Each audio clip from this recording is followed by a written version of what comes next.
Hello dear students, welcome in Bhalla kids science and study. कैसे हैं dear students आप सब।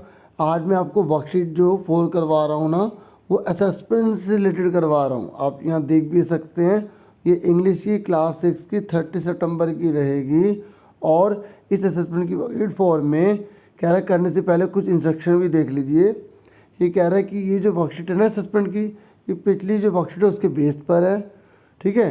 और दूसरी बात ये कह रहा है कि कितने कितने मार्क्स का है वो उसके सामने बताए गए हैं, और सभी क्वेश्चन आपको कंपलसरी करने हैं, ठीक है। तो अगर आपने आंसर कर लिया तो आप उन्हें देख सकते हैं, नहीं किया तो आप समझें, ठीक है। तो फटाफट पढ़ते हैं। पहला क्वेश्चन है, read the passage and answer the question the follow. ये कह रहा है पैसेज को पढ़िए, फिर उसके बाद आप आंसर को दीजिए, ठीक है। मैंने आपके लिए प्रिंटेड फॉर्म में किए हैं आंसर सारे, ठीक है। तो हम एक एक करके देखेंगे, समझेंगे। सबसे पहले मैं आपको पैसेज पढ़ के बताता हूँ इसका मतलब क्या है। I smell a man coming this way. मैंने एक आदमी की स्मेल को जो है ना महसूस किया, मतलब उसकी जो गंध है ना उसने पता लगाई है। किसने? लायन ने। The lion said. आगे क्या हुआ? We did better run for it. हम सही रहेंगे अगर हम यहाँ से भाग जाएंगे तो। और we will be in trouble, नहीं तो हम क्या होगा, हम मुसीबत में फंस जाएंगे। Oh well then I will say good bye to you. तो जो डॉग है ना उसने बोला कि भाई अच्छा ये बात है, तो डॉग ने ना लायन को गुड बाय कह दिया। I want a master who is stronger then any one on the earth. तो उसने बोला कि मुझे तो वो मालिक चाहिए जो धरती पर सबसे शक्तिशाली हो। End of the dog went to join the man. उसके बाद क्या करा, डॉग ने जो है ना आदमी को ज्वाइन कर लिया, ठीक है। ही स्टेड विद हिम, वो उसके साथ रहा। एंड सर्व्ड हिम फेथफुली, और बहुत ही फेथफुली तरीके से उसकी सेवा करी, ठीक है। मतलब कभी उसे कोई धोखा नहीं दिया। This happened long long ago. ये बहुत बहुत समय पहले हुआ था। बट टू दिस डे, और आज तक, the dog is man's most loyal, मतलब विश्वसनीय, विश्वास करने लायक सर्वेंट है, नौकर है। कौन? डॉग। किसका? इंसान का। And knows no other master, और वो किसी को भी अपना मालिक नहीं मानता, केवल किसको मानता है? इंसान को, आदमी को। अब देखिए यहाँ क्वेश्चन है, अब इसके आंसर के साथ ही आपको बताता हूँ ये, ठीक है। पैसेज आपने पढ़ ली होगी। देखिए 1 बाय 1 करके आंसर करेंगे। देखिए आपके लिए प्रिंटेड फॉर्म में है ना। और अगर आपको लग रहा हो ना कि आपके लिए एफर्ट किए जा रहे हैं, तो आप अगर न्यू हैं तो आप सब्सक्राइब कर सकते हैं, ठीक है। और वीडियो आपको पसंद आए तो आप लाइक भी कर सकते हैं, सभी डियर स्टूडेंट्स, ठीक है, जो जुड़े हुए हैं, ठीक है, उनसे भी मैं कह रहा हूँ, ठीक है। Who said I want a master who is stronger then any one on the earth. तो ये कह रहा है कि किसने कहा था कि मैं एक ऐसा मालिक चाहता हूँ जो ताकतवर हो अर्थ पर, धरती पर। तो किसने कहा था? ये डॉग ने कहा था। बाकी तो सारा क्वेश्चन में से है, ठीक है। आगे देखिए, what did the lion smell. जो लायन है ना उसने कौन सी गंध को महसूस किया, ठीक है, कौन सी गंध उसे सूंघी, ठीक है। तो जब आप आंसर लिखते हैं ना, ये डेट लिखा है ना यहाँ पर, जब हम आंसर लिखते हैं तो वर्ब की सेकंड फॉर्म आती है, ठीक है, याद रखना। तो यहाँ स्मेल का स्मेल्ट हो जाएगा। लायन ने स्मेल्ट की थी एक आदमी की, ठीक है, जो कमिंग टू दिस वे, जो उस रास्ते में आ रहा था, ठीक है। समझ में आ गई? आगे देखिए, ये कह रहा है वाई डिड अ डॉग से गुड बाय टू लायन। बताओ, डॉग ने लायन को गुड बाय क्यों कहा?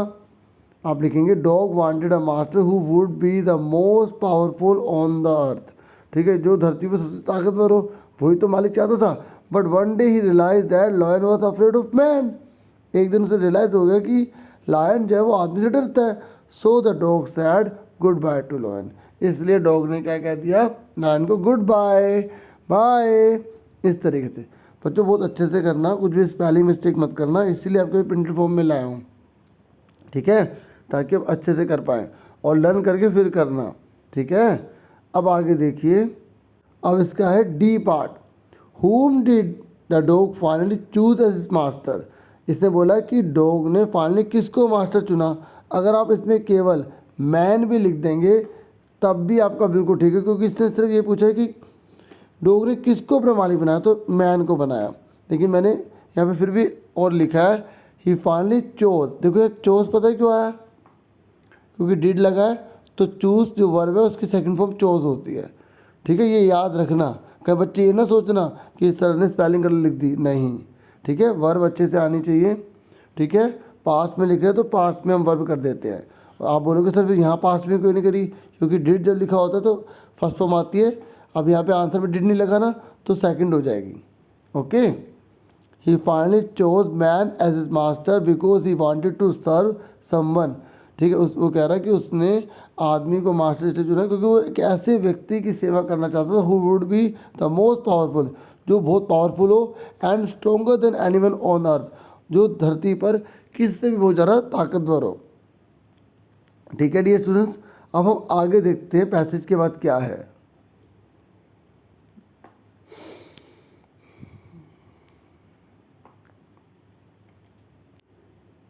देखिए हमने पैसेज अच्छे से डिस्कस कर ली। ठीक है, अब हम सेकंड क्वेश्चन करेंगे। ठीक है, सेकंड क्वेश्चन में कह रहा है आपको मैच करना है। ठीक है, तो मैं सीधा आपको आंसर की तरफ ले चलता हूँ। तो आपको यहाँ पर जो है ना वर्ड मीनिंग बताने हैं। जैसे फाउंड का क्या मीनिंग होता है, गोट, मिल जाना। क्लिफ का मतलब क्या होता है, अस्टीप हाई रॉक, जैसे कोई चट्टान है ना वो इतनी ऐसे है बिल्कुल, मतलब बिल्कुल खड़े के समान है, इस पर चलना बहुत मुश्किल है। ठीक है, उसे बोलते हैं क्लिफ। ओके, और डार्टेड तो आपको पता ही होगा, बहुत तेज़ी से इधर उधर होना, मूव क्विकली। ऐसे बीस्ट मतलब एनिमल, नहीं पता तो आप अच्छे से इसे याद कर लें। ठीक है, मूव क्विकली का मतलब इधर उधर फटाफट होना। ठीक है, मतलब डार्टेड। उसके बाद आपका है थर्ड क्वेश्चन, ये वाला आप नोट करेंगे। ठीक है, थर्ड क्वेश्चन तो और भी बहुत ईजी है। ठीक है, यहाँ बोला कि आपको ये ना फ्रेजेस जो है ना इन्हें कंप्लीट करने, और बॉक्स में आपको दे रखा है। देखो जब शिप बहुत सारी हो जाती है तो हम क्या बोलते हैं, फ्लीट। ठीक है, जब बहुत सारी लकड़ियाँ होती हैं ना इकट्ठी हो जाती है तो हम क्या बोलते हैं, बंडल। ठीक है, ऐसे फ्लावर्स जब बहुत सारे होते हैं तो हम क्या बोलते हैं, बंच, गुच्छा। ऐसे जब बहुत सारी शिप हो जाती है तो क्या बोलते हैं, फ्लॉक। तो इस तरीके से a fleet of ships, a bundle of sticks, a bunch of flowers, a flock of ships. ठीक है, समझ में आ गया आप सबको। जैसे आप 3-4 बच्चे हैं, अगर वो इकट्ठे हैं तो उसे आप क्या बोलेंगे, ग्रुप बोलेंगे ना, अ ग्रुप ऑफ स्टूडेंट्स। ऐसे होता है बच्चों, जब वही चीज़ एक जैसी बहुत सारी इकट्ठी हो जाती है उसको किस नाम से बोला जाता है, वो आपको अच्छे से आने चाहिए। ठीक है, तो हमारा थर्ड क्वेश्चन भी हो गया। आगे देखते हैं और क्या क्या है। देखिए हमने फर्स्ट कर लिया, सेकंड कर लिया, थर्ड कर लिया। ठीक है, मैंने आपको आंसर के साथ करवा रहा हूँ। अब उसके बाद क्या है, आपको 4 सेंटेंस लिखने किसी भी पेट एनिमल पर। ठीक है, देखो अब कोई भी पेट एनिमल आपको पता नहीं जिसको हम पालते हैं। मैंने यहाँ पर कैट के बारे में लिखा है, आप किसी के बारे में भी लिख सकते हैं dear students. The cat is a pet animal. Cat जो है वो एक पैट एनिमल है। Cat is a very cute animal. Cat बड़ी क्यूट एनिमल है। ठीक है, and cat can also be kept as a pet in our homes. Cat को जो है हम घर में पैट एनिमल के रूप में यूज़ कर सकते हैं। आप ये लाइन लिखेंगे या ये वाली लिखेंगे, क्योंकि आपको 4 लिखनी है ना। ठीक है, ये मैंने छोटी और ये मैंने बड़ी बताई है। ठीक है, क्योंकि बात दोनों एक ही कह रहे हैं।